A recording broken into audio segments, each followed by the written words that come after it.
Welcome to Stories from the Center of the Universe, the podcast about the human experience.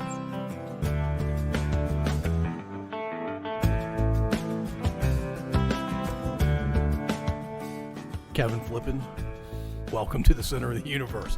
Let me say first, Kevin, before you say anything, we've known each other 28 years, I think. Yeah. And so I know that you go to the bathroom a lot. Wow. So for the audience, if there are any awkward breaks, it's because Kevin's going to the bathroom. I can't believe this. It's a great start. Is that where you wanted me to start? Yeah, that's good. All right, but you and I haven't known each other a long time. A very long You've time. co-hosted a handful of times Yes. On this particular podcast. You and I are thinking about launching our own. Yeah. Oriented on sports. You, I would consider to be a sports expert. I am. I don't really know anything about sports, but we're going to give it a try. I know a little bit about a lot. I'm not an expert at any of it. You named the entire starting L.A. Dodgers baseball team from 1979 like 20 minutes ago. And it pains me to admit that I know anything about the L.A. Dodgers. Yeah, I can't say Being the a Dodgers. Padres Yeah, fan. you are a Padres fan. All right, so let's talk about you grew up in the Richmond metro area. I did. This is funny. This takes me back to Al. And where were you born? But where did you grow up? I was born in MCV, and I was adopted and grew up in Short Pump. Now, it was Short Pump then is not Short Pump now. We actually lived in a neighborhood that my parents still live in that is behind Innsbruck. Of course, Innsbruck wasn't there at the time. It was just a big field, trees, and a big dirt road that went around in a circle. And Broad Street was a 2-lane road from Parham, however you say it, or you want to say it, all the way out to, I guess, West Virginia. Yeah. So, it was rural. But, man, we had so much fun growing up there. What'd you do for fun? So what became Innsbruck was just a big place to ride bikes, to ride dirt bikes, just to have fun. And back then, we could leave the house. Let's just say I'm 9 or 10 years old, and my best friend growing up, and still one of my best friends, Brett, moved across the street, and we would just take our bikes. Like, our parents would go to work, and whatever time we got out of the house, we'd take our bikes and go back in the woods, dirt roads. There were dump trucks back there. Were doing construction back then to start building Innsbruck, but we would just go back the whole day. We're gone. I mean, if my mom had come, or dad had come home, they would like, well, where are they? But they didn't worry about it. Like, right. Now, you just wouldn't let your kids disappear. Yeah. And so, oh man, we had so much fun. There was the woods next to my house. There was a path that I don't know how far it was to get to the dirt road, but it was probably 1,000 yards, let's say. Pretty good distance. A path that we weaved through the woods. And when it got to the dirt road, it dropped about 6 feet, crossed the dirt road, and then went back up 6 feet and kept going. So you know what we were doing there. Yeah. I mean, even from the time we were smaller with bikes, you'd run down that hill, pop up on the other side, to the point where I was a teenager, and we had a YZ125, a pretty big dirt bike. Right. We were dropping down that hill and hopping up the other side. I mean, the guy next door who had the bike, he ran into a tree one time. I mean, it was just, kid stuff. But we had so much fun. I had one of the best childhoods that I could it was my childhood. I don't know about anybody else's, but I love my childhood. And my parents were awesome. They still are awesome. They still are awesome, and they always will be. They weren't strict necessarily, but you knew. I mean, when my dad, when he got that look in his eye, or he would bring the hammer down with his voice too. Very rarely had to spank or do anything like that, because we got it pretty quickly, me and my sister. But they did everything they could to give us stuff. But they made us work for stuff too. It wasn't just we were spoiled, but not spoiled. But it was a nice neighborhood. I met some great friends as a kid. I still talk to a couple of guys that I grew up with. So yeah, pretty cool. Very cool. You said adopted earlier. Yeah. So your parents adopted you when you were how old? Yeah. So I'll back up a little bit. My parents were married in '59, and they had a daughter and 61, Teresa Gale, and unfortunately she passed at 23 months old. And I don't think my mom, adopted mom, but she's my mom, Nettie. Nettie Could have. We can't say the name Nettie enough. Yeah, we can't. She couldn't have kids anymore. So they waited, if I do the math right, 4 or 5 years, and adopted my sister, Denise. And as a baby, I think that was 68. And then a little over a year later, they adopted me. Me and Denise weren't blood related. We just grew up in we were brother and sister. Right. But, so I guess we met when she was 15 months old, 18 months old, and I was a baby. And we grew up together. So, yeah. But it's funny, I didn't know I was adopted. I can't even tell you when I was told that. I think they told us probably when we were around 5 or 6, maybe. But it wasn't even something that I thought about. Didn't register with the 5 or 6 adopted? Oh, okay. You're my parents. I mean, I don't. Is that a special kind of birth? Adopted? Yeah, exactly. I didn't even. Now, I was, as I got a little older, I was, you get a little smarter and you start to understand things, and I started to understand what that meant. But it never. It's funny. I always looked at it like someone didn't want me, and these people did. Now, I also, in a positive look, thought, hey, my mom probably gave me up for a reason. But I didn't know why. I didn't know who it was. None of that. So it was just one of those, hey, I'm living life, and this is my parents. This is my sister. Now, Denise tried to look for her parents when she was probably 17 or 18 and didn't have any luck. I mean, it's and I'll tell you in a little bit the luck that my wife actually had finding mine. But these days it's easier. Back then, you probably would have had a private investigator or something, and she didn't have the means to get that done, so she couldn't find. And the internet anything. Wasn't around. You actually had to do pencil and paper and books in a library. Pretty much, yeah. Or go get a Columbo or somebody to help you. Right, or get the government to help, and they probably couldn't do much. Pretty low on the list of things to worry about is who, our real parents were. But like I said, I didn't think about it. I mean, I went through elementary school, middle school, high school, didn't think twice about it. I mean, that's who my parents were. As I got taller, because my mom, as you know, is 4'10" with heels. Nettie is 4'10" in heels. That's exactly heels, right. And has to run around in the shower to get wet. She's tiny. And by the way, her mom was tinier than her. That's not possible. It is. She grew up in right outside of Stanton, Virginia, in Craigsville, and my dad says they were, and if any of them are listening to this, well, they probably heard it too. He called them the pygmy tribe because they were all short. They were definitely height challenged. So Nettie may have been one of the taller ones. She was right there with them in height. But they had great. I had a great family. That side, both sides of my family were great, but and still are great. Still are. But what was your original question? I don't even remember. No, it's all good, man. Yeah. So, did you have the urge to find out who your biological parents were? No, not really. I guess maybe if my life had sucked, I probably would have thought more about it. Like, can I trade in these guys? Right. This guy's a. But you never needed to. You never thought. About it, really. They did it. They were great parents. They, like I said, man, they gave us everything that they could give us. They taught us things that we needed to learn in life, kept us away from trouble, tried to. I mean, we were kids, so they went away one time to San Francisco. Do they know this story? Yeah, they know it. You'll know why in a second. They went to San Francisco for my dad's work, some kind of conference out there. And he was a sheet metal worker, so it was some union conference or something.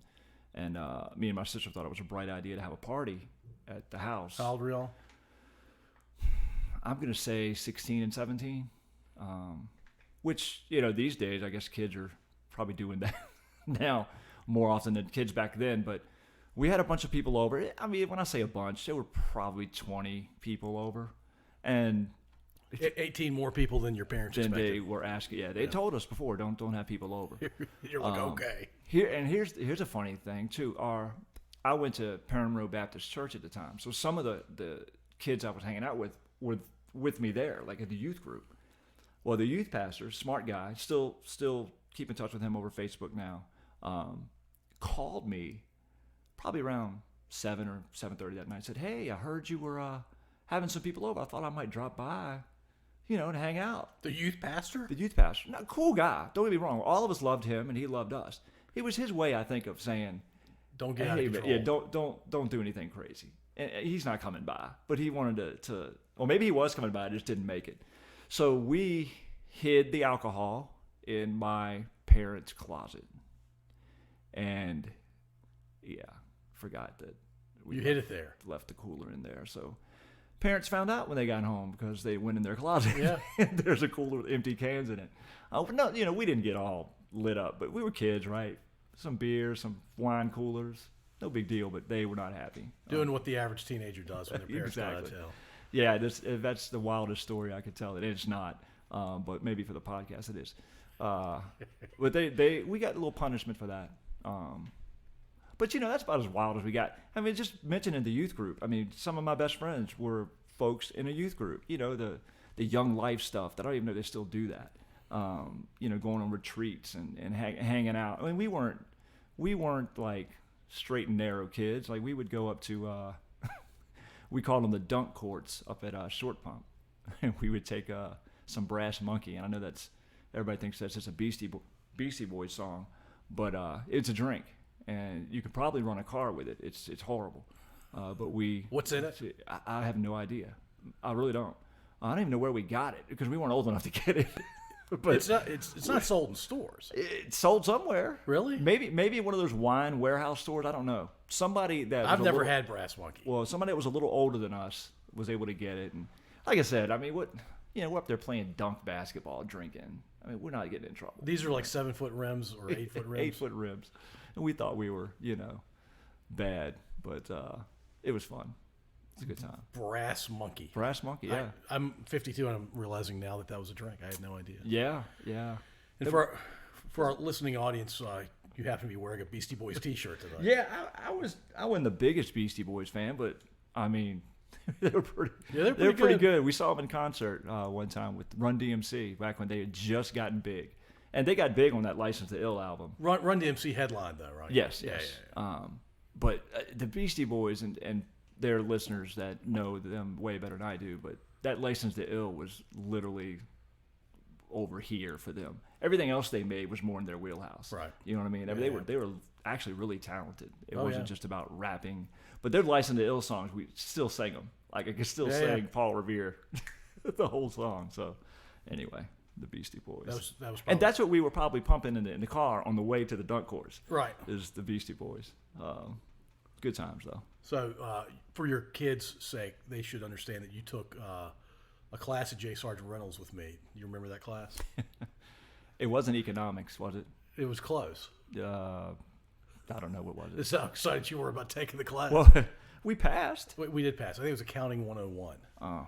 And I've used nothing I've learned in that class after we finished it. There's nothing I haven't used economics. But I think we were a little bit older than the average student. Yeah, we were. When we rolled in. That was nice of you to take that, though.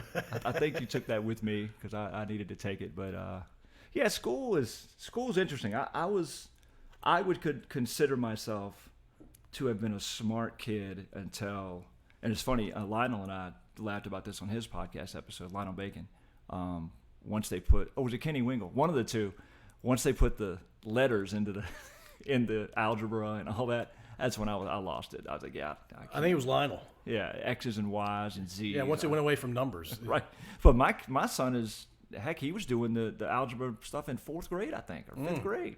Like, are you kidding me? That's He's crazy. asking me for help. I'm like, give me the phone. Let me look something up because I have no idea. But, yeah, I didn't. It's funny when you told me that at St. Chris, and you obviously know this better than I do, but you studied more at St. Christopher's than you did at UVA. There's no question. That right there told me the difference between where I was going to high school and where you were going to high school, because studying wasn't on my list of things to do necessarily.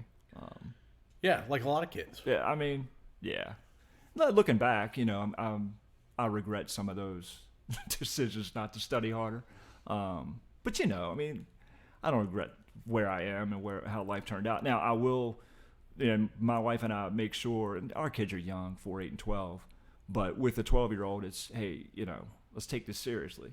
And the funny thing is, my dad imparted some wisdom on me when I was young that his dad imparted on him. And my dad dropped out of school in 9th grade. And he's not shy to tell you that. Like a lot of people his generation. Yeah, to go start working. Yep. He said school just wasn't for him. But his dad always told him, I don't care if necessarily you come home with bad grades. If you don't get it, and we can work on that. But if you act up, then that's when we got a problem. Because he said everybody can behave. And that's kind of how he raised us. You better be behaving.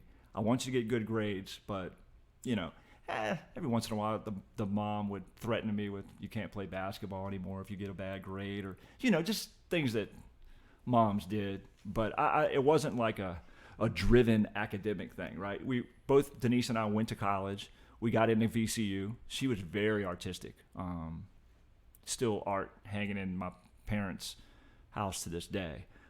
And so we weren't, the dumbest kids in the world, but, it was good. My parents did a good job. My mom was salutatorian of her class, high school class. She brags about that. Now, she won't tell anybody there's only 19 people in that class, but she was number 2. That's still 2 out of 19. Right, she was number 2.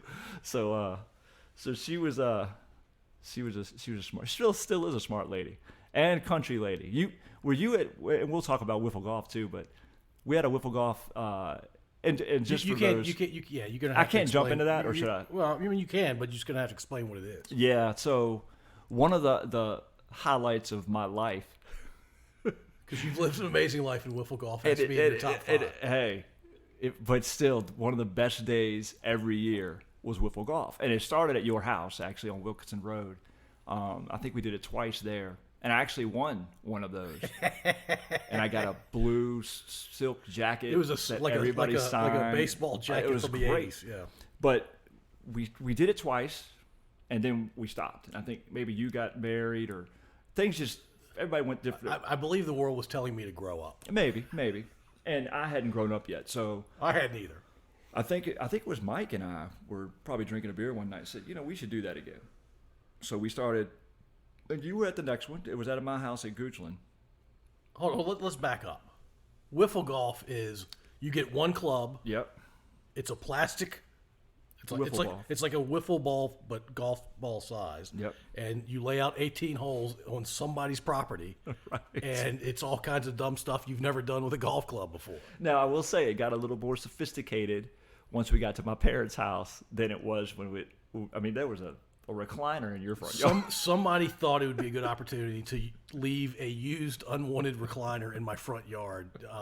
I'm not sure what the rationale was for that, but yeah. Wasn't that the trophy, though? Did Jimmy win that? I think that might have been the second place prize, was getting that used recliner. Well, and here's the other thing. I'm pretty sure the first time we did the wiffle golf tournament at my place, like 4 people out of 15 finished.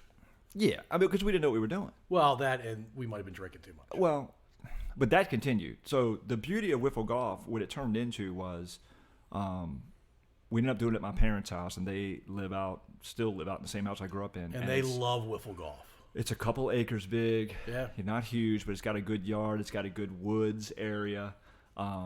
Perfect for us to lay out 9 holes that you would just play twice. And what would happen is we scheduled around 2 or 3 on a Saturday. We'd send out an official invite, bring your club, let us know if you're playing.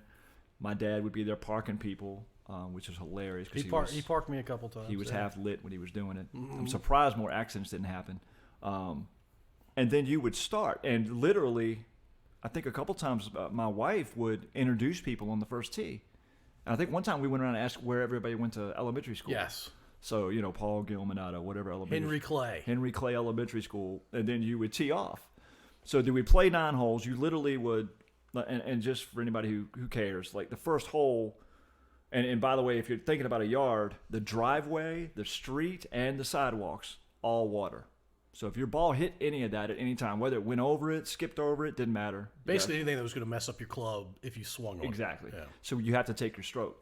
The first hole went around the house to the well, because my parents have well water out there still. And all you do is hit the well. And so then you do 9 holes. Everybody comes in. There's a scorecard. We had a big whiteboard that I think I got at the what's the candy store we used to work at? Is it a candy store? What was it? I don't know. Do we sell cigarettes? Something? No, I don't know what it was. No, the bakery. The bakery. Yes, the bakery. Candy store. I got a whiteboard from the bakery somehow. And we put up our first round scores. Then everybody would eat and drink, which probably wasn't the smartest thing to do before you play another 9, but it evened the playing field a little bit because there are some people that actually could play golf playing in this thing, and they usually would be near the top of the leaderboard. Then get them drinking.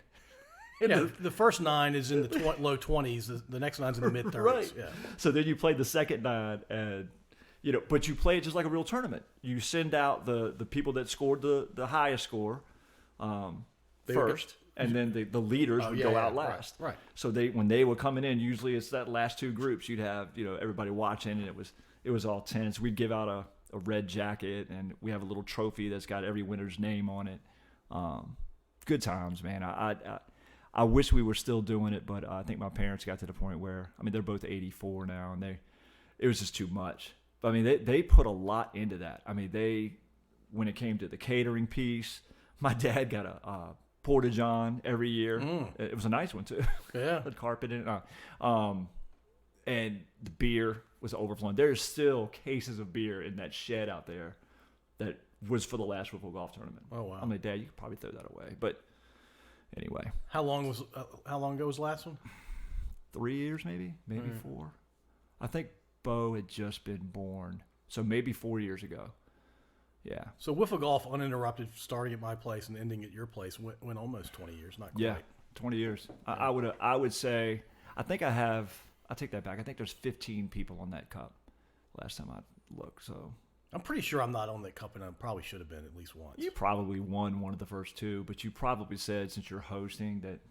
I'm pretty sure I won by like 8 strokes, and I just I'll tell you what it was. We tied, and you said, and I can't believe I'm admitting this because my name's on the cup, but you said since I'm hosting it, you're first place. I didn't realize there was going to be a cup with, you didn't with my at the time. name on it. If I had known that, I would have. Do you want me to go back and put it on there? Because I can. I can put it. I can put Rob's on. I think we need to have a tie on the cup.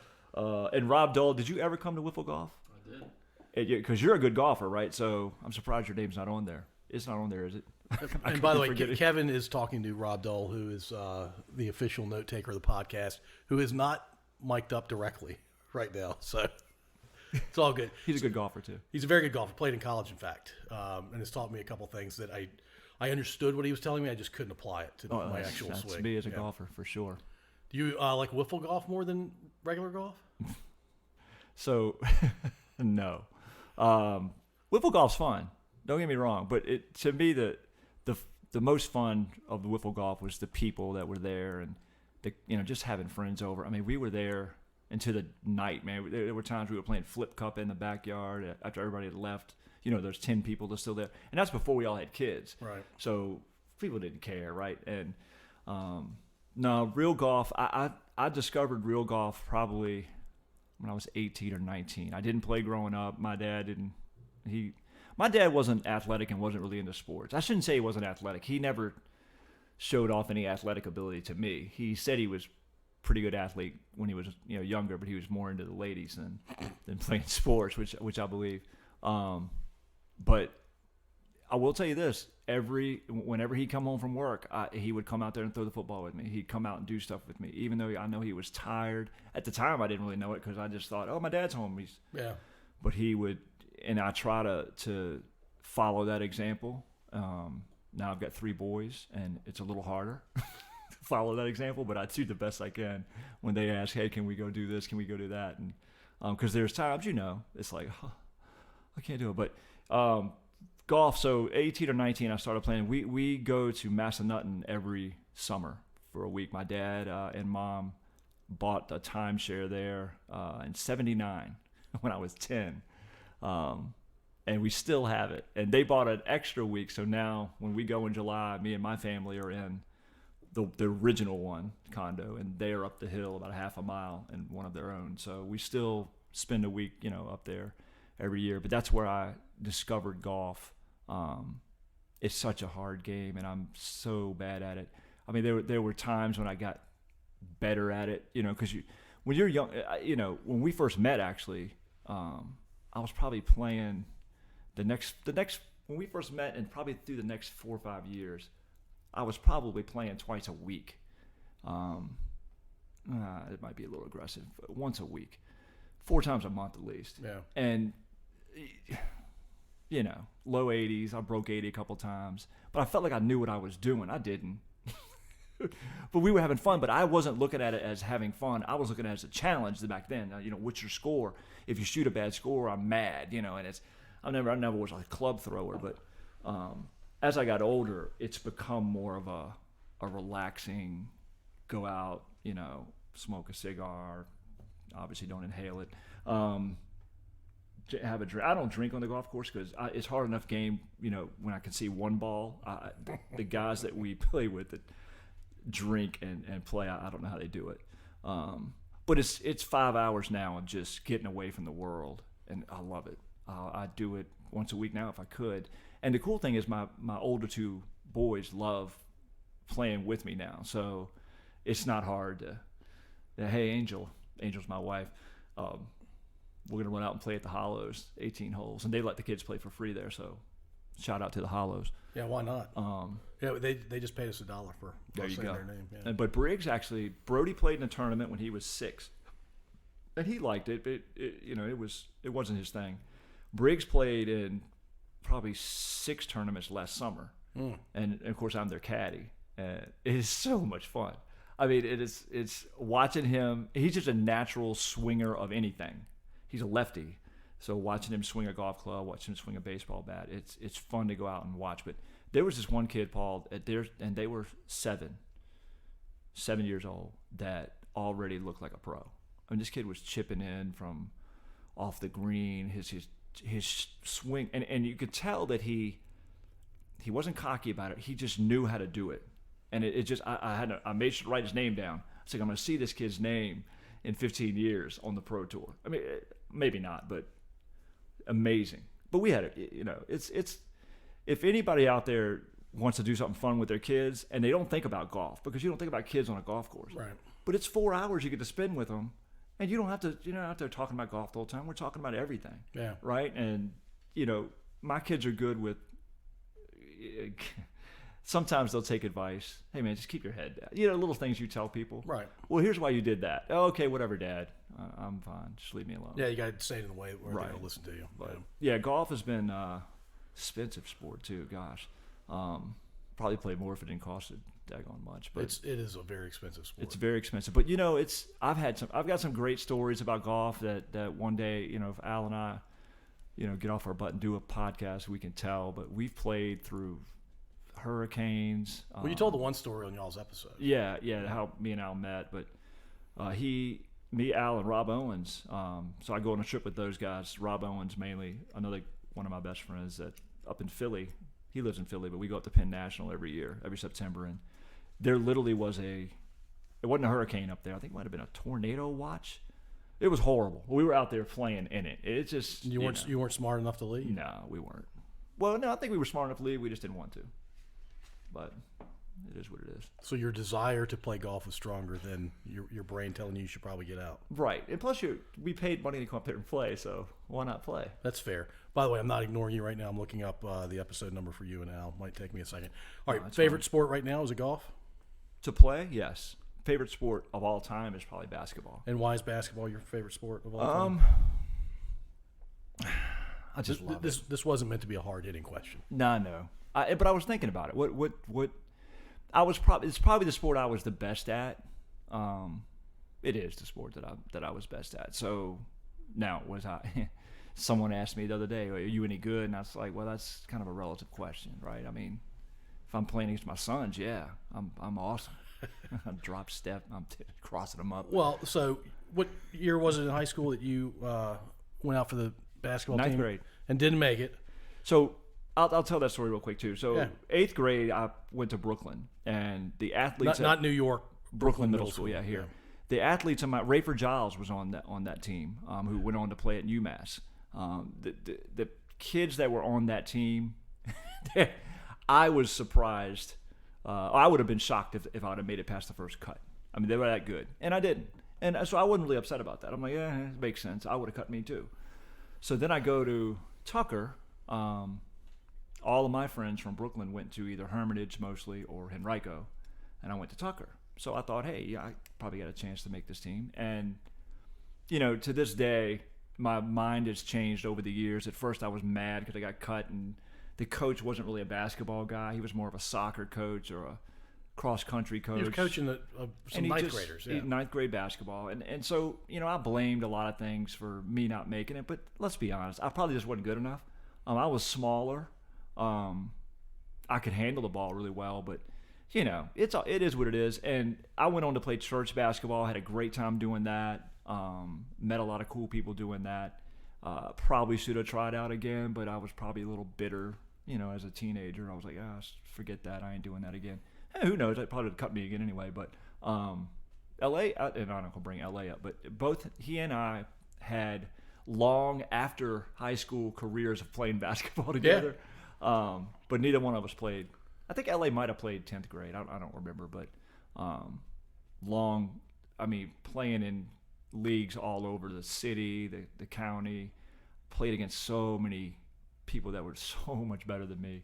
I could, I'm not going to sit there and name them all, but your favorite team was the Rampage. People Well, what's funny about the Rampage, I think you invited me to play that night. Yeah, because we needed an actual good player. I don't know why you got me, but yeah, you were very good as a young adult. Thanks, I appreciate that. So I came out and played there with you guys and hit it off. Well, I already knew you guys, but I didn't know y'all played basketball on a team, and it was cool. I was like, oh, this is awesome.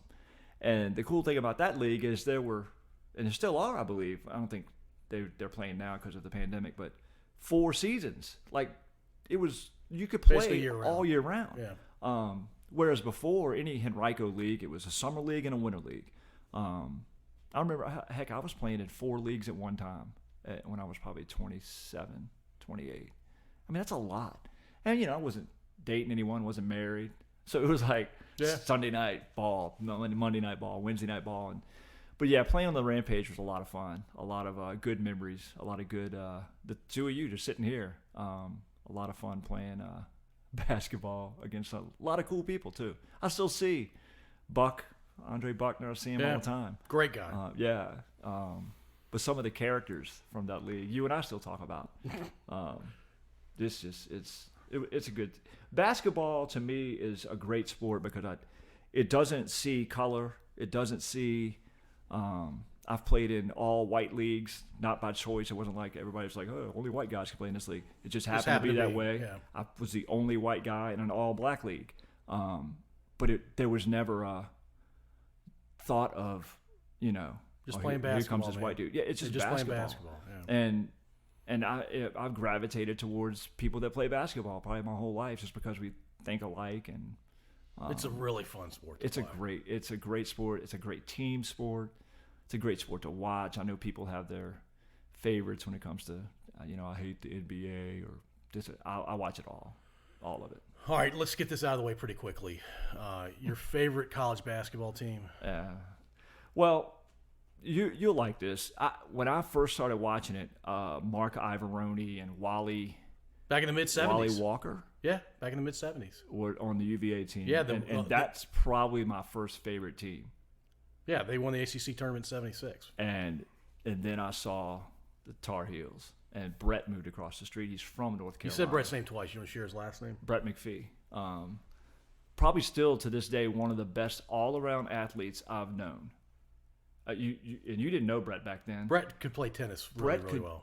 He played tennis in college. Yeah. But he could. So if it's a racket sport, you can forget about it. He was awesome. He would drive me nuts. Any racket sport, ping pong. But it made me better, right? So then when I would play somebody else, I'm like, oh wow, I'm actually pretty good at this because Brett would beat me down so bad. But he could play any sport it was. Football, basketball, baseball. He was awesome at it. And since he was my best friend growing up, and he was a little older than me, I kind of wanted to be as good as him, But yeah, he liked the Tar Heels. Funny thing is, it's the only team. Oh, so you like the Tar Heels because of Brett? Well, he kind of steered me that direction. God, it's a big. But here's the thing, though. It's a big mistake. Well, probably. I don't know. We've won 5 championships since I've been alive. So it's not that big a mistake. That's a lot. When you're a Chargers and a Padres fan, you got to have something to lean on. Or you're not saying an NBA team? Well, I was. So we can go down that route someday on our sports podcast. But I was a big Jordan guy because of Carolina, and when he went to the NBA, he's the best basketball player of all time. He is, and I started liking the Bulls when he went there, and I was a huge Bulls fan. I mean, just lived and died by that team. Even before they won their first championship. Oh, yeah. And you know, there were a lot of bandwagon folks, but that always happens. You know, the Tampa Bay fans now, you know. Of course, you're one of the few people that knows I'm not. No, we know you're a lifelong fan. But, yeah, it's been fun. Like I said, when I didn't pick teams very well. If I would have stuck with my original, I would have been a Steeler fan because I loved Terry Bradshaw and that whole 70s team. Those teams were amazing. Yeah. I would have been a Phillies fan because I loved Mike Schmidt, and a UVA fan because I liked Ivoroni and Wally Walker. But, you know, I was probably 6 or 7. I didn't know what I was talking about, right? And then I picked the Chargers. Why the Chargers? The Lightning Bolt. The Lightning Bolt, and they were a lot of fun to watch. Back then, you know, we had 6, 8, and 12, right? So on the Sunday, it was Channel 6, Channel 12. The late game, a lot of times, was the Chargers and the Raiders, or the Chargers and Denver. And Dan Fouts was the man. Dan Fouts, Air Coryell. It was so much fun to watch. And I just loved their uniforms. And just no one else liked them. Kind of like your thing. Everybody around here is a Washington, Pittsburgh, Dallas fan. I didn't want to be that. I wanted to be somebody different. And, oh, man, I wish I'd have picked the Patriots or somebody else. But you can't. My wife's like, why don't you just change teams? You can't do that. You can't do that. When you're 6, you can change teams. Right. Definitely not as an adult. No. And they moved to L.A., and people were like, you still going to be a Charger fan? I'm like, well, they started in L.A., so it's still the Chargers. If they turned into the L.A. Kardashians or something, I would have probably jumped ship. But you're stuck with the Chargers. I'm stuck with them. And they're not changing that name anytime soon. No, they do still have the Swedish uniforms in sports. And the Padres are finally good, so... Yeah, anyway. They're finally spending money. Yeah. So, but yeah, so that's how the Tar Heels happen. All right, who's the best basketball player you played with? You. Yeah, hilarious. And against. And what? And then expand upon that because I'm going to get a beer. The best basketball player I've played with. So that's a tough one because. I don't even remember some of the guys' names. That team I played with in that church league where I was the only white guy, there were a couple guys on that team that were just awesome. But JT Thompson would be my. You remember JT? Yes. He was and still is. I tell him all the time too when I get to talk to him. That he's my favorite point guard to ever play with because he was. You know how Kyrie Irving can get in the lane now, and you're like, what's he doing going down there? And now Kyrie's 6'5", JT wasn't, but the ball would come out of nowhere and go in. He had this great spin off the backboard. JT was fearless, but he wasn't just a scorer. He passed it. He played defense. He was a lot of fun to play with. Look, I've had a great time. LA and I honestly we were never the dynamic duo, but. We've always played together. And then Rob Owens came along. And Rob could play, too. Rob could jump out of the gym. Great athlete. So the three of us playing together. I'm sorry, you're talking about Rob or me? Rob Owens. No, yeah, jump out of the gym usually means you. That's sarcasm for the audience. But playing against, I've played against some pretty good play. I mean, if you say any other name than the one I think you're about to say, then we're going to have to explore it. The best player you've ever played against? Well, I'll name a couple. Edmund Sherrod. Okay. And I think I pissed him off in that game. It was a close game in the first half, and I don't think he was playing very well. And he's a little older at the time. I was young, probably 20, 21. Well, because he played in the late 70s. He'd already been in the NBA and out. He played at VCU through 80, I think. Something like that. Yeah. So everybody back then played zone defense in these leagues. So I was at the top of the zone, and clock's running down. He's waiting to shoot the last shot. I literally, and I did it on purpose because I was kind of being a jerk. Yeah. purposely backed up, like, go ahead, shoot it. You're not going to make it, right? He knew what I was doing. And he'd already been in the NBA. Oh, yes. Yeah. And he looks at me like, are you kidding me? I think it was your only move. I was like, what in the world is this kid thinking? And he missed the shot, but he killed us in the second half. And as we're walking off the court after I did that, Brad Bone says, you do know who that is, right? And I was like, yeah, I know who that is. But what am I supposed to be scared of him? Right. And then after the game, I was like, yeah, I shouldn't have done that. But Edmund Sherrod was good. Pete Woolfolk, I played against him. Okay. Kenny Atkinson, we got a run with him one time in, what's that, Millhauser Gym in Richmond? Mm. You remember Kenny Atkinson? Mm-hmm. Played point at Richmond, and now he's I don't know, he's not the head coach now, but he was at the Nets. He wouldn't know me or anything. Right. I did play intramurals against Tim Legler one time. Tim Legler is probably the most famous basketball player that came out of my high school, Tucker. And then, of course, there's Sonny Minor, I thought you were going to go Redbow. That guy's awesome. Did we ever figure out what his name is? Calvin Coleman? I think it's Calvin Coleman. Red. I'm looking at Rob when I say that. Well, Red was awesome. I loved playing against that guy because he would kill you, but he's nice to you. Yeah, super nice guy. But there were some good players in that Ashland League. Ashland has a lot of sneaky, really good athletes. Oh my gosh, it's weird. It really. So I guess I was at my peak in my late 20s. By the time I got to the Rampage, I was in my 30s, and as we started playing there a lot, we were in our late 30s and 40s. You quickly find out because it's not I think it was a 35 and over league.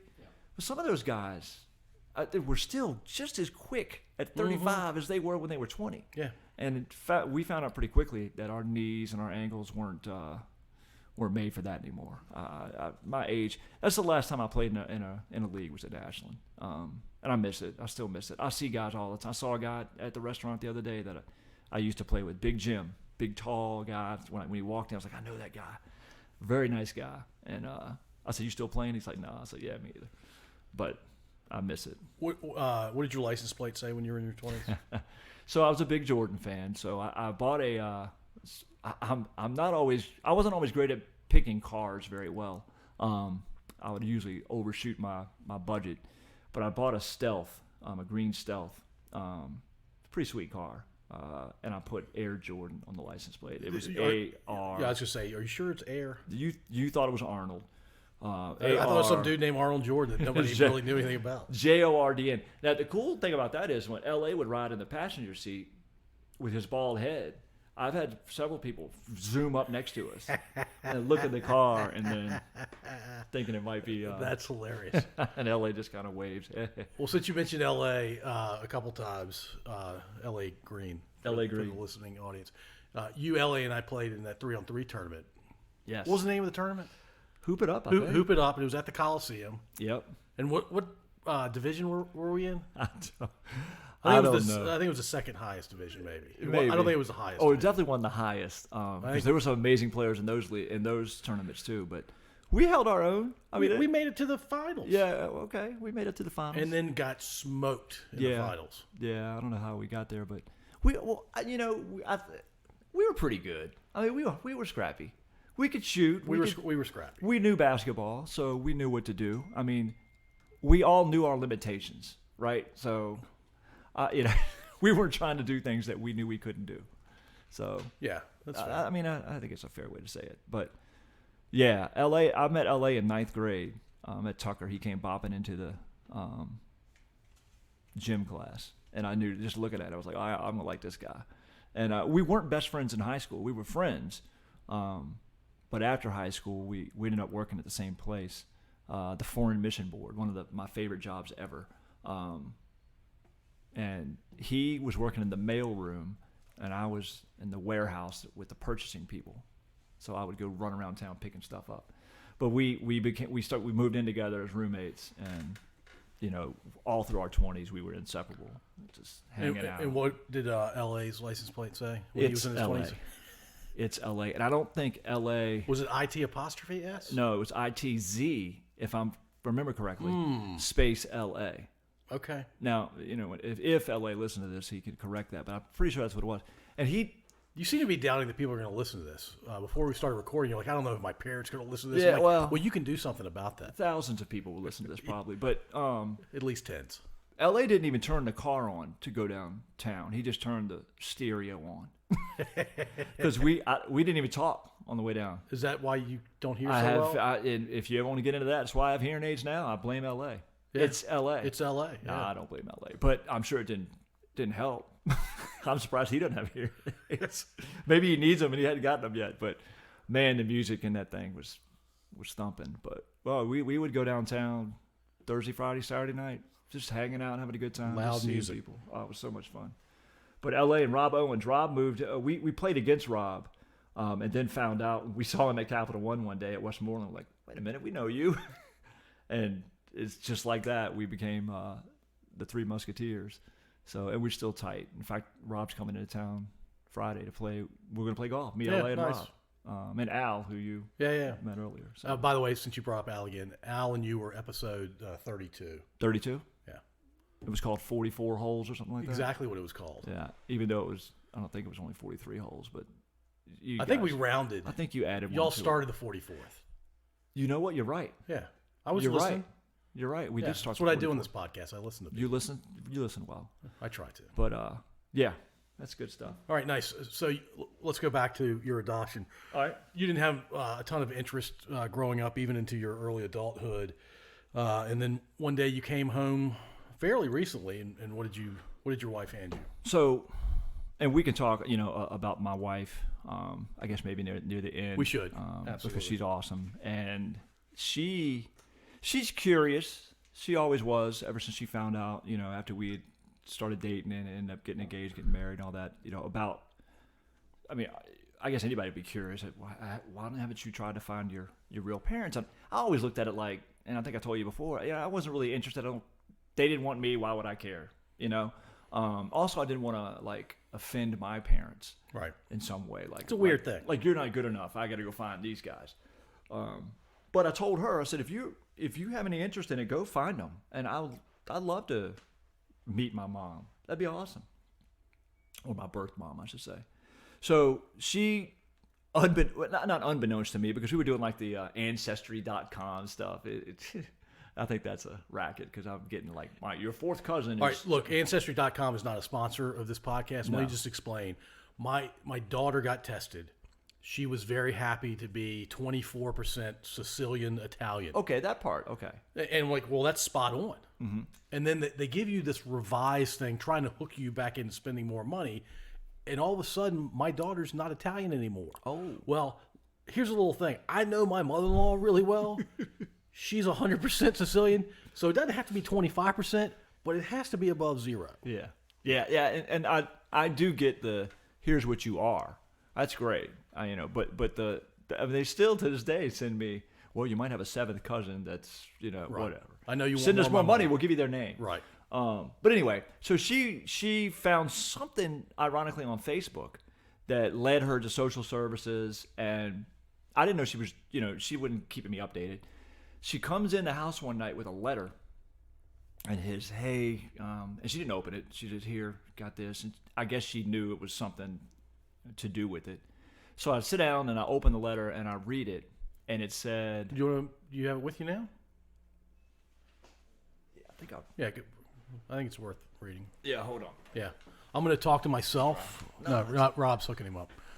Appreciate it, Rob. Yeah, because you were showing this to me earlier. Yeah, it's and they gave us all this paperwork too. So I was like, after going your whole life with nothing, and then all of a sudden you get flooded with all this information, like stacks of paper. Yeah, it's like crazy. And anyway, for the listening audience and for Kevin's kids, Kevin's putting his reading glasses on now. Thanks, Paul. Yeah, you're welcome. All right, so this is what it said. And imagine you reading this when you have no idea what it is, first of all. And you didn't expect it either. No, it wasn't at all. This letter is in response to your adoptee application for disclosure that was received, blah, blah, blah. Department of Social Services was appointed to search for your birth family and to provide you with non-identifying information. Through the search, it was determined that your birth mother and birth father are deceased. Your birth mother's husband was contacted and consented to release of identifying information, and the rest it goes on. But I read it, I'm like, wait a minute. Did that just say that you found them, but they're both deceased? And she doesn't know what to say because she didn't know what the letter was going to say either. Right. She certainly wasn't going to open it up before you. Of course not, yeah. Well, I shouldn't say of course not because I'm sure some some wives and husbands who open each other's mail. Sure. But it was a weird feeling. It was like almost like excitement for the first part of the sentence, because you read a sentence pretty quickly, and then deflation right away. Like, oh wow, but you don't know how to feel, right? Because it's not something I'd been dying to hear or dying to know, or So I'm not going to sit here and say I broke down in tears or anything.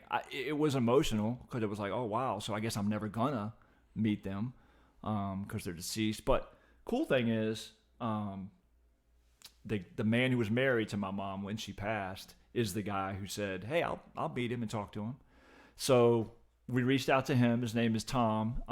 Him and his current wife invited us over for dinner. And Angel and I went over to the house, and I got to see pictures of my mom, pictures of brothers. You look like your biological brothers. Yeah, right? yeah. And it just pictures of a lot of people that, were part of, I guess, my birth family. So that was cool. Just the fact that they were so nice about it. And but you know what? One of the things that I always said once I had kids, so it's been about 12 years, was I'd like to know the medical history, right? So yeah, who wouldn't? I can be aware of what might be coming down the road. So I was able to find out what my mom passed away from, and so it'll heighten awareness for us and our 3 kids, and just for me too. Sure. Because going your whole life and going to the doctor and them saying, "Hey, fill this out." The cool thing is I never had to fill out a bunch of stuff because I just write, "I'm adopted." I don't know. Right. Do you have a family have a history of this? I don't know. So can't do that anymore.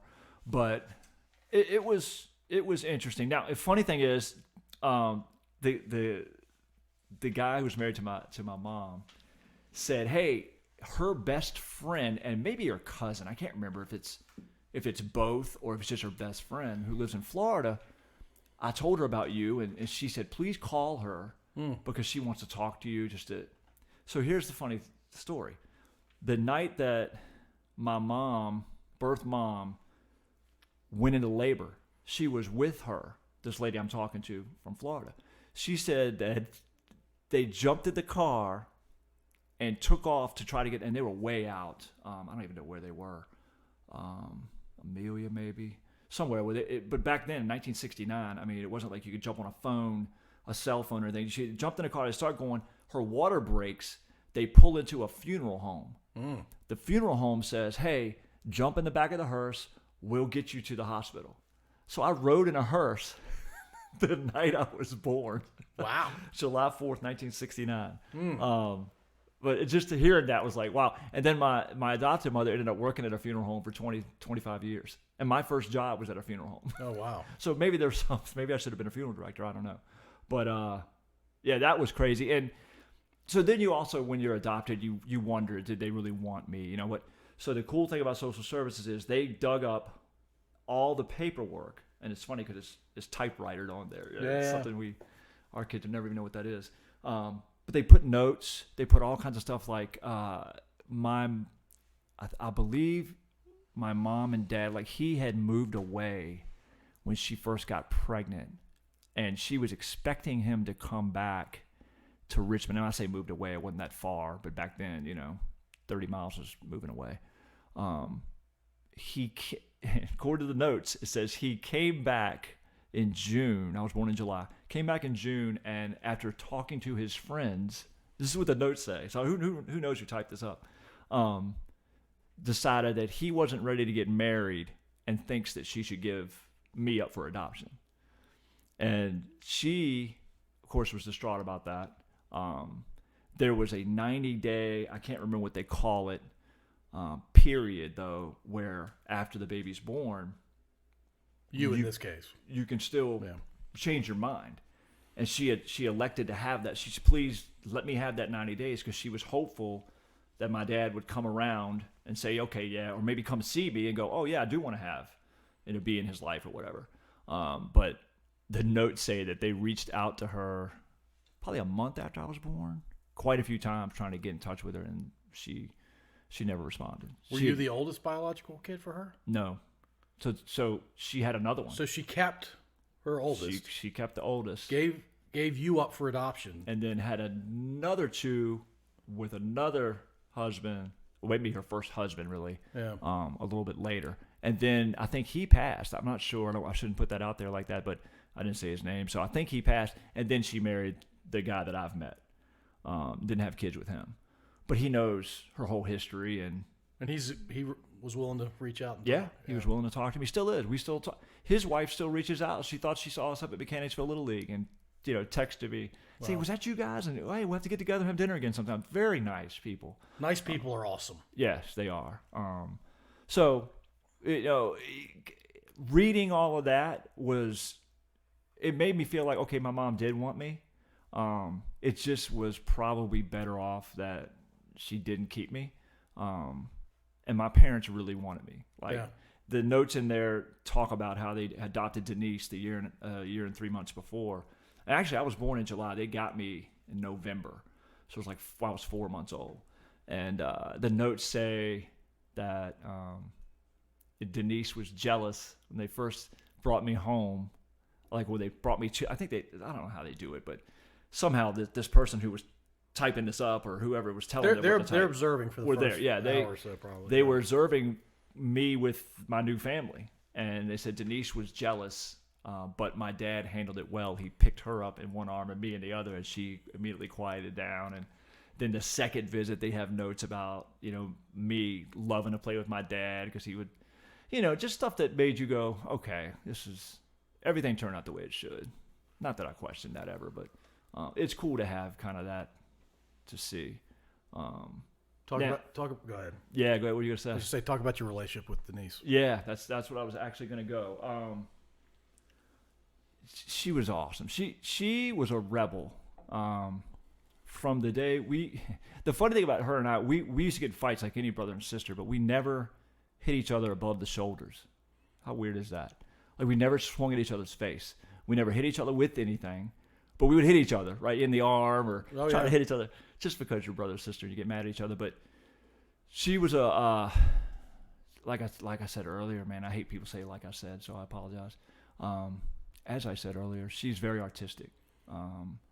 She was different in a great way, right? She was not normal at all.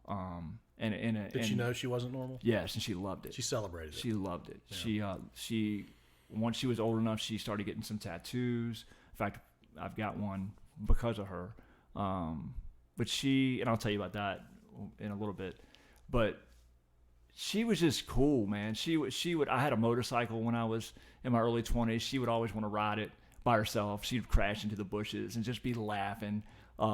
She was living life, man. She was awesome, man. She had her demons, like anybody.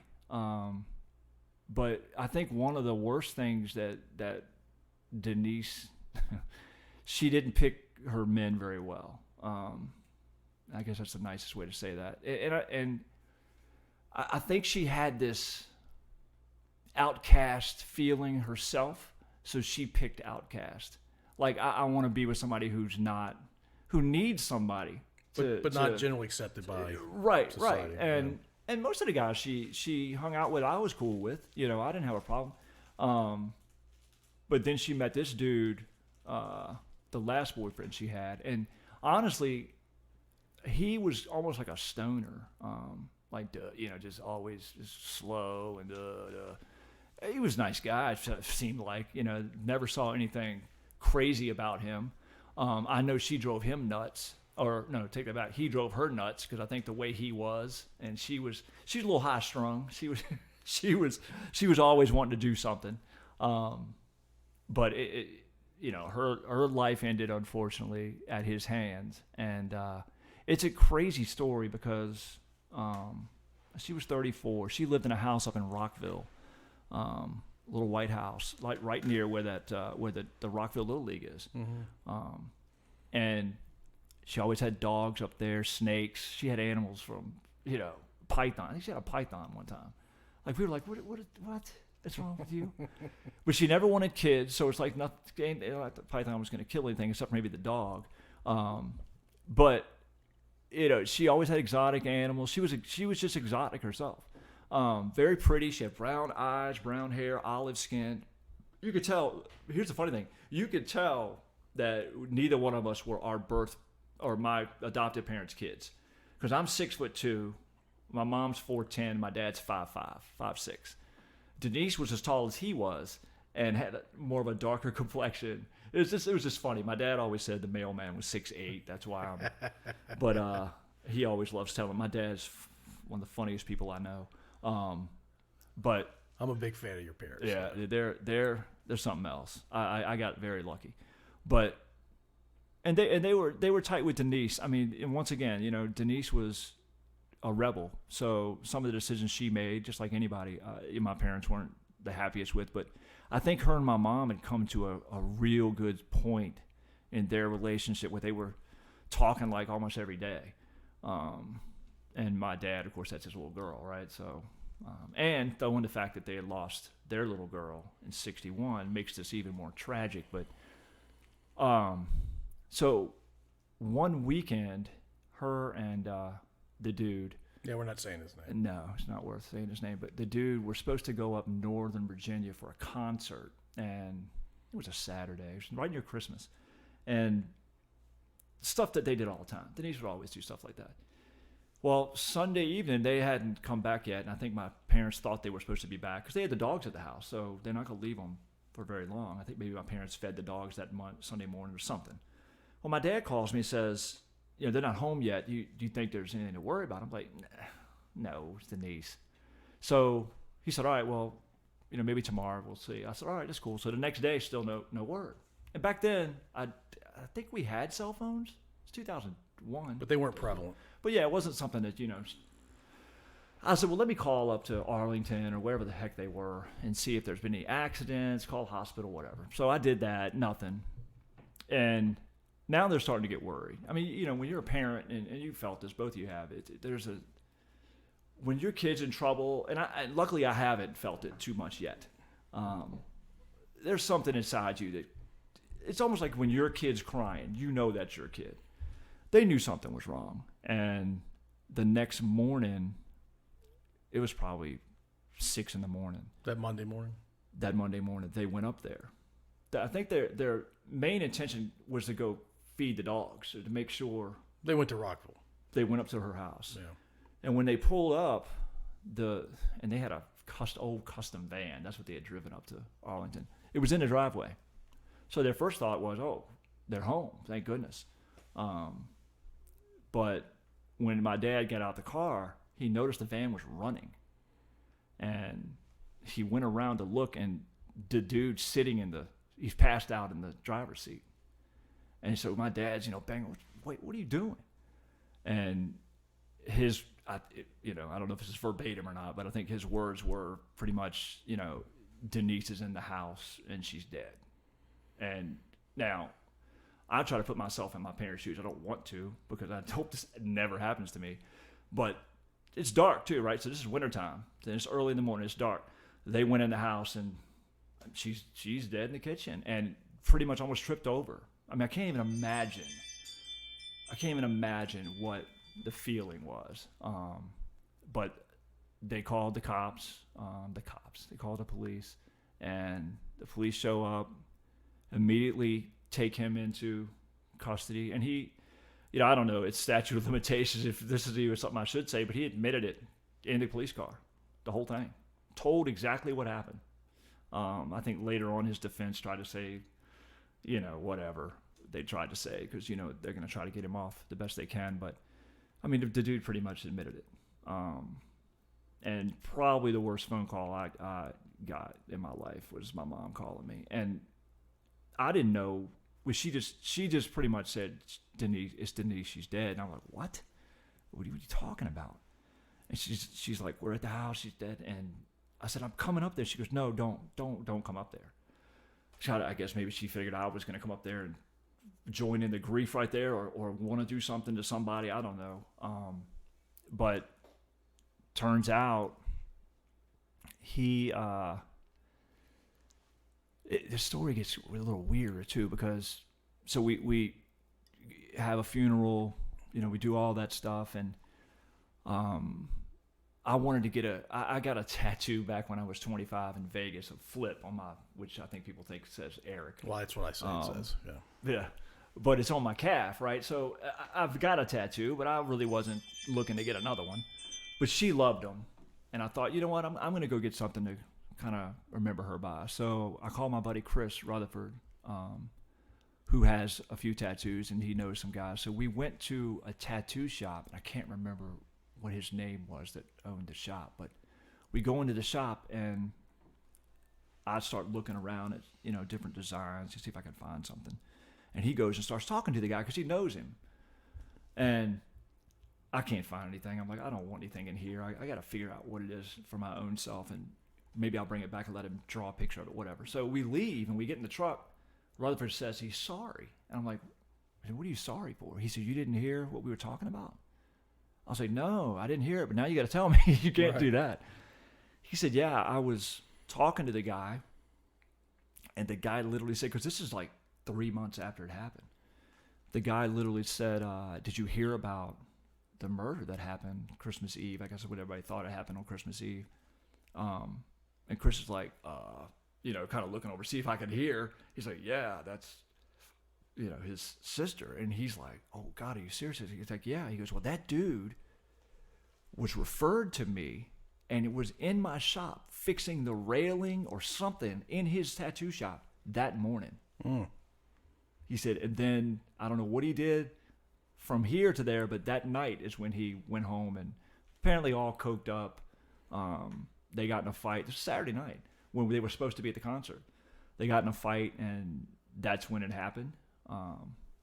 But he was aware enough to not report it, not do anything for 2 days. Yeah, all day Sunday. Yeah. So, whatever to that guy. But just a small world. But I asked Chris, I said, well, find out if he really knows him. If he really knows him, I'll just go somewhere else. I don't really want to deal with somebody that knows that guy.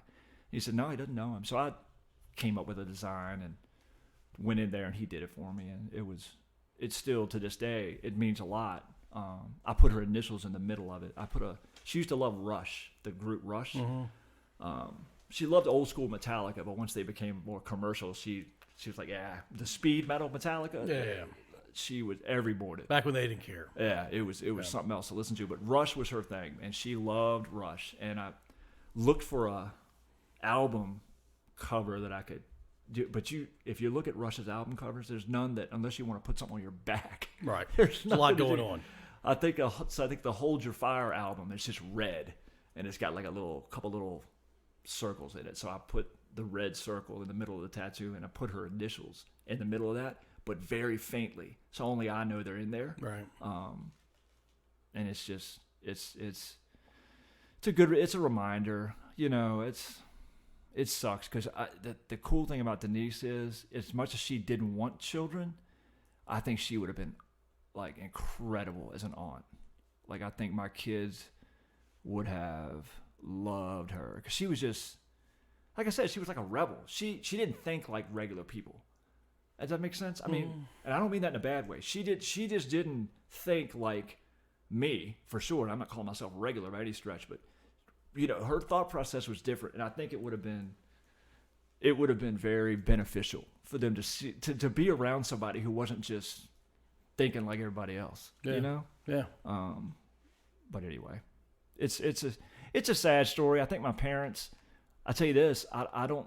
It's rare that you won't see me with a seatbelt on now, because I'm like, 3 kids. I don't want them to lose the third one before they pass themselves. I mean, it's hard enough to lose a kid. I can only imagine. I haven't, knock on wood again, and I'm sure tons of people have, but to lose 2 of them, in your life, it's just it's rough. But it's unfortunate, and that happening to your parents being really good people. It's just, and they've handled it surprisingly well. And it's funny thing about my parents is and if they do listen to this, they'll find this funny. They're going to listen to it. I'll make sure they listen to it. So growing up, my dad was the high-strung one because he was and my mom worked too, but he was busting his butt as a sheet metal worker, getting laid off, not having work for however long it was. And back then, I didn't understand it, but then getting work again, and he was busting his ass. So he was a little high-strung. And my mom was the one that we all ran to, is Dad mad at us, and it's totally flipped. and I'm not saying my mom's necessarily high strung, but my dad is like the most laid back. He's person. chill. He's definitely chill now. Now he will. I say that now, and my mom listening to this will go like, "Yeah, sure he is," because to her he might not be, but to everybody else, I mean, he's just the. He tells my 12-year-old jokes. I'm like, Dad, some of these jokes you're telling him, you gotta run by me first, please. Right, ease up, Dad. Because Brody's coming home telling jokes to me. I'm like, did your grandfather tell you that? Yeah. He's like, yeah. But yeah, it's cool. And I got lucky with the wife.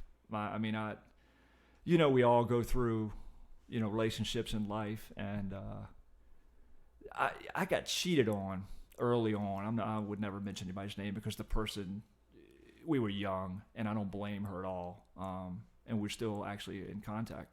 She's real cool. Except for that one time. Well, at the time it was heartbreaking. Sure. But looking back, it's like, it is what it was. We were so young.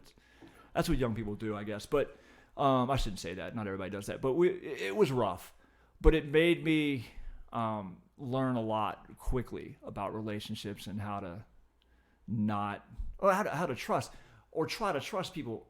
But I finally met somebody, Angel, who I've never for a second doubted. You know what I mean? Like, she could go out and just say, you know what, I'm going to go hang out with my friends. I'll see you when I see you. I go, okay. Just let me know if you need anything. And I would never doubt 1 second. Now, maybe that's, what's the word? Maybe I shouldn't do that. No, she is the coolest. I got so lucky with her. I always say I'll kick my coverage. And I think I came up with that term. So if you ever hear it, that's my term. Daggone it. I think it's a football term. It is a football term. But you're saying applied to. But it applies to how I ended up with someone out of my league. Yeah. Is it wrong for me to try to impersonate how she greets people? No, not at all. I'm gonna mess it up. Go ahead. Hey. That's exactly right. When I first met her, I thought... Is she gonna be mad that I did that? Or not at all. She'll laugh. And that's why she's cool. When I first met her, I thought that was fake. I thought come on, man. Nobody's as happy and as I remember I was at a cookout and she walked out.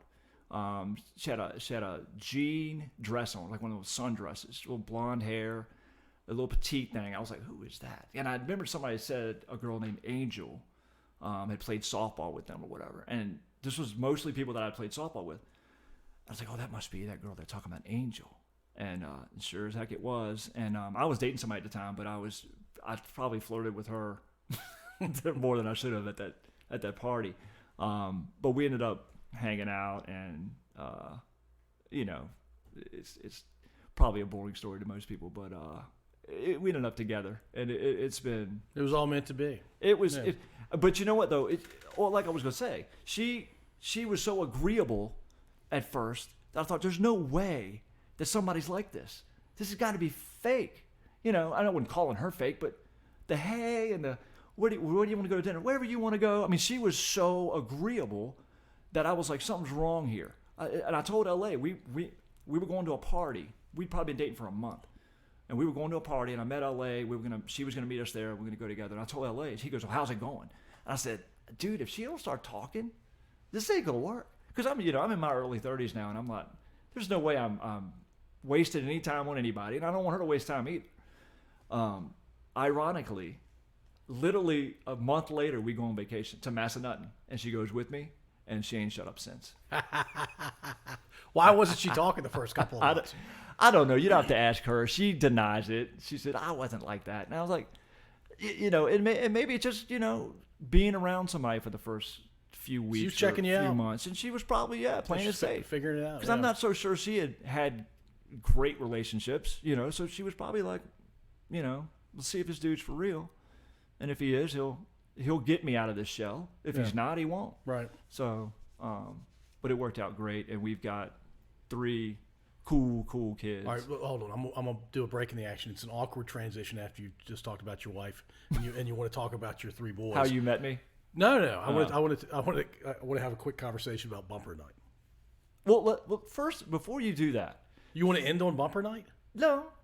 But tell people how you met me. Do you want me to tell that story? I do. I think it's hilarious. You and I worked at the bakery. Well, I started the bakery 2 weeks before you, I think. Yep. And there was a young lady in the class behind me 2 weeks later And she was good looking, and I'm like, wow, I wonder if she's dating anybody. I was not seeing anybody at the time. And I eventually, I guess within a day or two, learned that she was seeing somebody. And I said, well, who's she dating? I figured it was going to be some like 6'3", 220, ruggedly handsome cat. Somebody similar to me. And somebody pointed at you because you were also in that training class. And I'm like, you're kidding me. There's no way she is dating him. And then sure enough, a few days later, I confirmed that you two were seeing each other. And then I guess you and I started hanging out. But I learned about you because you were dating somebody I thought was completely out of your league. Right. Well, turns out, here we are, still friends.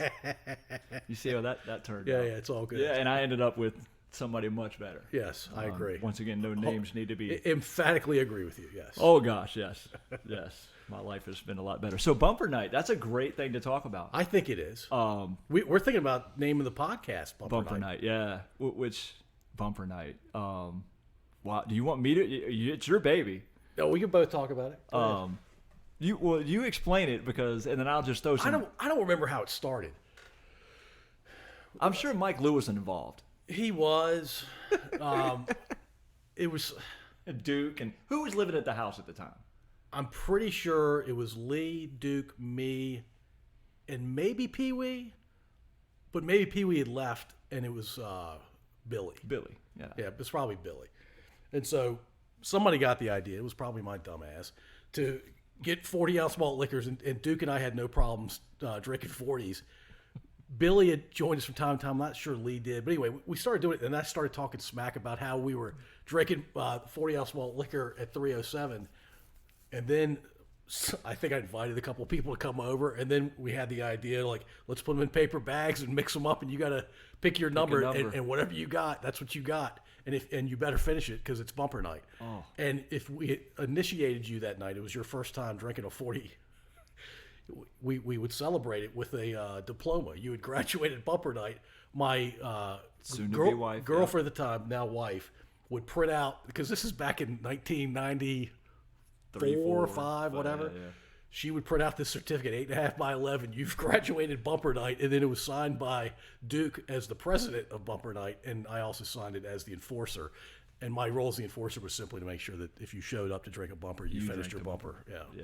Yeah. I vaguely remember the best bumper that you could get. And by the way, I hope my kids don't listen to this. They will. I'll make sure of it right alongside my parents. Right. The best bumper, if I remember correctly, and when I say best, the one that wouldn't hit you as hard was the OE bumper.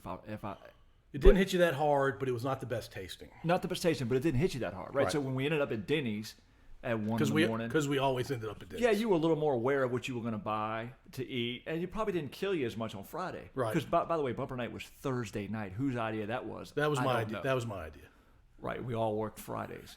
But the worst bumper, and Duke introduced me to this, it was Steel Reserve. And I don't know if that's even a malt liquor. Steel Reserve and St. Ides are essentially equivalent to horse urine. Yeah, I agree with that. And I don't even know if they still make it or not. I think they do. And I told my wife the other day about Steel Reserve and said, she said, well, what did it taste like? I said, piss. Yeah, urine. And I've never drank piss, but I'm just assuming. What you would imagine urine that's what it would taste like. Yeah. Well, so the best tasting, in my opinion, was Colt 45. There's no question. Now, I may have been influenced by Billy D. Maybe. But their logo, it still is, I think, Champagne Malt Liquor. I believe that. It is the Champagne Malt Liquor. Hey, Wilkinson Road was, I remember Wilkinson Road for a lot of things, and you lived there. But I remember drinking too much, and the only time and I rode motorcycles growing up, the only time I ever rode a bullet bike, somebody had brought it over to your house. And I said, give me that thing. And I rode it down Wilkinson Road and back, and probably shouldn't have. No, you went down to the shopping center. Yeah. And I said to myself, I would die on this bike.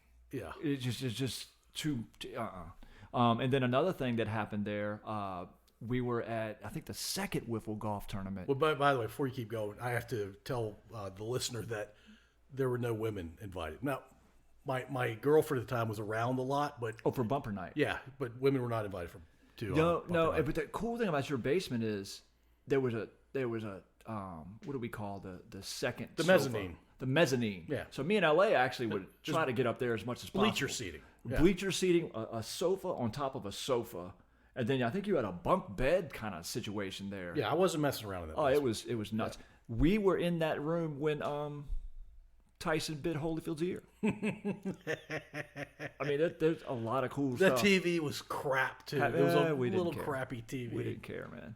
That was good times. But we've had some fun, man. We Mardi Gras twice. Yeah.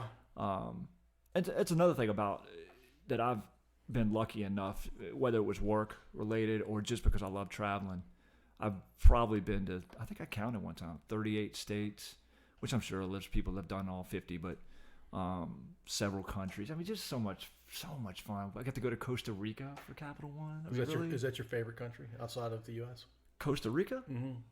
No, I didn't get to see the whole country. But when I went into that group, there was India. You could go to India. You could go to the Philippines, so we had a lady who loved going to India. Her name was Joanne. We had a guy, Tom, that loved going to the Philippines. So I wasn't going to be able to touch those. But Costa Rica was open, which I'd pick that over them anyway. I take Costa Rica, yeah. And every city in Canada. Apparently no one wanted to go up there. I loved Canada. I went to Saskatoon, to Halifax, Nova Scotia, to Toronto, of course. St. Cat's up. First time I saw Niagara Falls.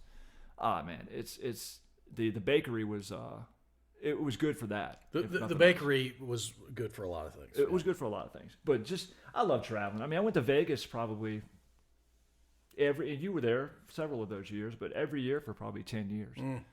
You know, as a single person, and then Angel and I have gone back a couple times. You came home from deployment once, and I went. I don't think Angel went that time, but. Yeah, they're like, Lisa's like, where do you want to go? Vegas. Of course. Yeah. One of my favorite cities, but yeah, life's been fun, man. I can't complain. I mean, the one thing about my life is sometimes people say, well, you know, what have you accomplished, or did you live your dream? No, I didn't live my dream. I don't, you know, one of my dreams early on was being on sports radio or sports talk TV or being on Sports Center, but I didn't have the guts to do it. And I wish I had the guts to do it, but whatever. I probably would have never been Dan Patrick. But you wish you had tried. I wish I'd have tried harder. But get to do this, and as you and I start doing a sports, it's going to be incredible. It's going to be so much fun. At least incredible for the two of us. And I don't care that we're not making money on it. Yeah. I just want to do it because it's fun. And sports has been such a huge part of my life. I'm sure my wife would say, good gracious, he probably watches or reads or listens to sports more than he pays attention to me, which is not true, but kind of. You might give that impression. I'm sure I do. But it's, you know, sports has been therapeutic too, right? I mean, I think a lot of people would. It's good therapy. I mean, it keeps your mind on something, and you know, instead of thinking about doing something wrong when I'm growing up, I'm thinking about, you know, who the Padres play tonight. You know, I'm not thinking about, hey, let's go around and steal something, which I'm not saying that never crossed my mind, but I was thinking about, well, you know, who's the next quarterback of the Chargers? So sports has been I'm not going to say a blessing, because I have gone to church my whole life, so I'm not going to call it that. But anyway, my kids are into sports somewhat. Nowhere near, and you and I talked about this, nowhere near the way I was or am into sports. They're yet. Now that may change, and if it does, it does. I don't push them into anything, but you know, Brody's really smart. My 12-year-old loves the YouTube stuff, loves the gaming stuff. Briggs, my 8-year-old, he wants to be a pro baseball player, pro basketball player, and a pro football player. So that's more sounds reasonable. More, yeah, up my alley, I guess. But he'll surpass. He's way better than I ever thought to be when I was that age. And Beau is just going to be I don't know what Beau is going to be. He's the little brother of two older brothers, so he's 4 too. Watch out. And you're going to be 52 this summer. Yeah. So when he graduates, to do the math, I'll be 66. So they'll be going, Beau, your grandfather came. That's awesome.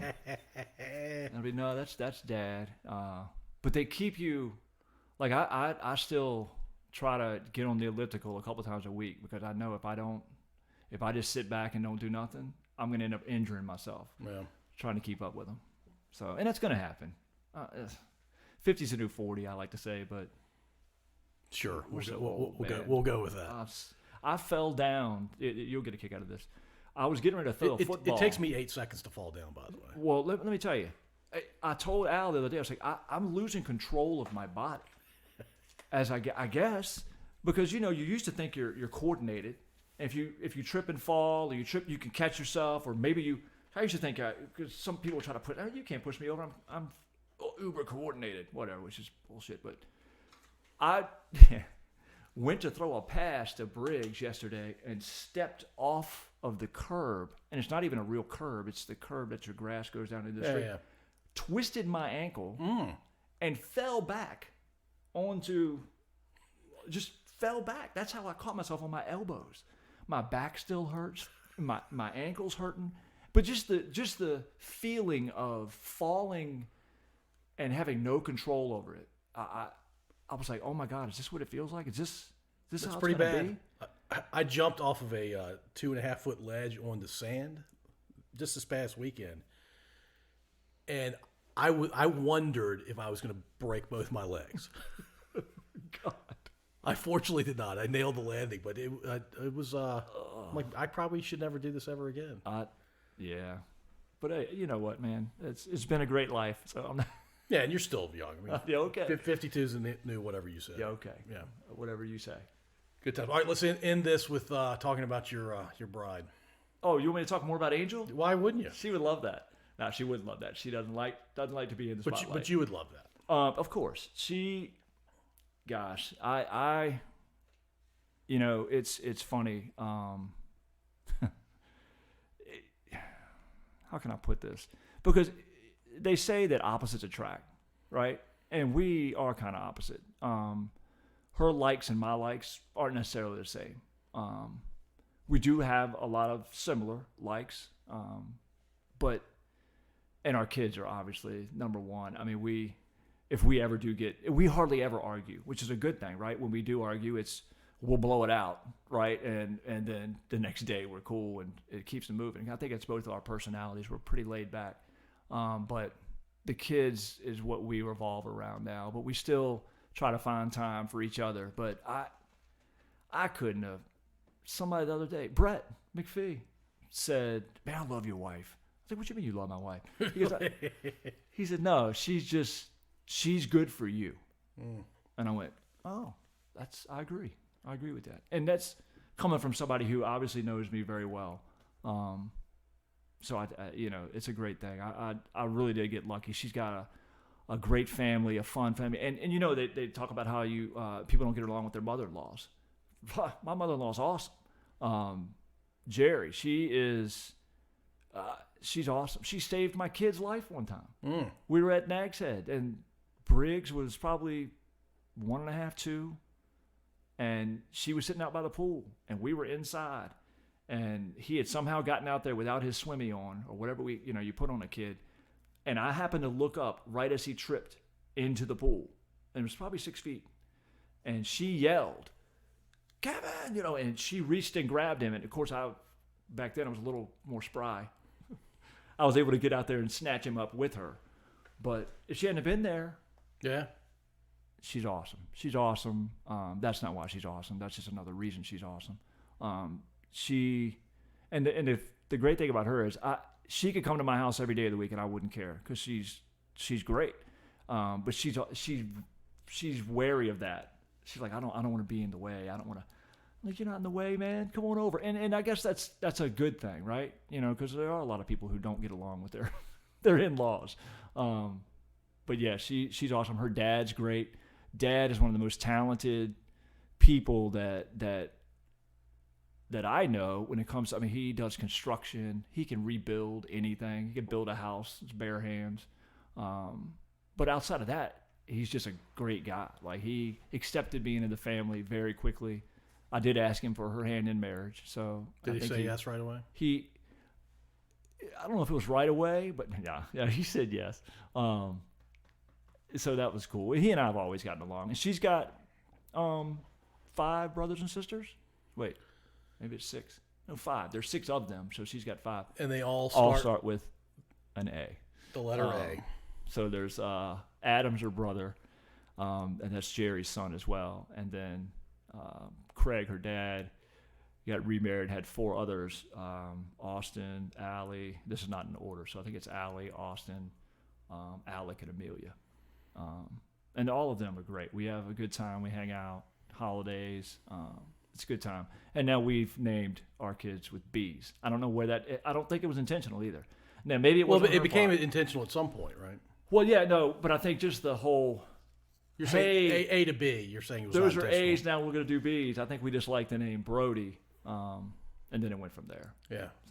So your grandkids maybe all C's. All C's. Yeah. I don't know. Knowing Brody, who will probably have kids first, he won't go down that path. He'll name the kid Xavier or something. Mix it up just to be different. Yeah. But yeah, my wife's awesome. I can't complain one bit. All right, cool. Last thing, thoughts on the sports podcast we're doing? I can't wait. I think it's going to be awesome. I think I've got a lot of terrible takes to share with the world. I like hearing people's opinion. I think it'll be cool if we have people like a Rob Dole, on to debate with us, talk about things that he knows a lot about, or whatever guest it is. Because you and I are. If Rob wasn't such a nice guy, I would say we could never talk about the Steelers on the podcast. But he's such a nice guy, I think we'd have to. Yeah, we'd have to, but that would be fun. I mean, a Steeler fan. They're really good people. Typically, they're good. Most of them are good people, and a lot of them don't talk trash well enough. I was at a party one time where this Cowboy fan was just going off on the Steeler fan, and the Steeler fan wasn't pushing back. And I went, dude, what is wrong with you? Just hold up. You don't even have to say anything. It's easy. Just hold up how many championships you've got, and they'll shut up. But that Steeler fans are great.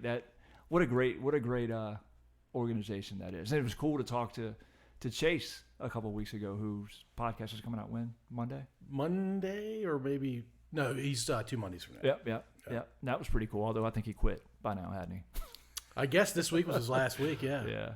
So Rob, if you want to, get near the Steelers at a job. Yeah, he might want to have done that job before. Well, maybe. Yeah. No, but I think that's going to be a lot of fun. I hope you're excited about it. I'm excited about it. Like I said, hey, if Al ever wants to do the golf one, I'd love to do 14 podcasts. I love it. But you and I are going to talk some sports stuff. It's going to be fun, and you and I have really taken this whole podcasting thing. Maybe we just like the sounds of our own voices or something. But I don't. Yeah, I don't. I actually kind of do like mine. Yours sounds good though. I realized after listening to myself on here that I think I have a lisp. Like there's something going on with my voice that I didn't think I ever had. You're getting inside your own head too. No, much. Probably. Yeah. But when I first heard it, I was like, oh my God, that's not what I expected to sound like. But no, I can't change it. You'll get used to it too. I guess. Yeah. But you'll be fine. It's been cool. I'm working on my mic control. So no, you've done well tonight. You've done quite well for yourself. Well, Kevin, thank you very much for joining us tonight. Really appreciate it. Thanks. This was awesome. And I think you'll be back at least every week for the foreseeable future. And thanks for bringing me on as co-host because it's been awesome. Yeah, it's been fun. All right, thanks, man. Thank you for listening. If you enjoyed this episode, please subscribe to wherever you listen to podcasts. We'd also really appreciate if you'd rate and review us. You can find us at scodupodcast.com.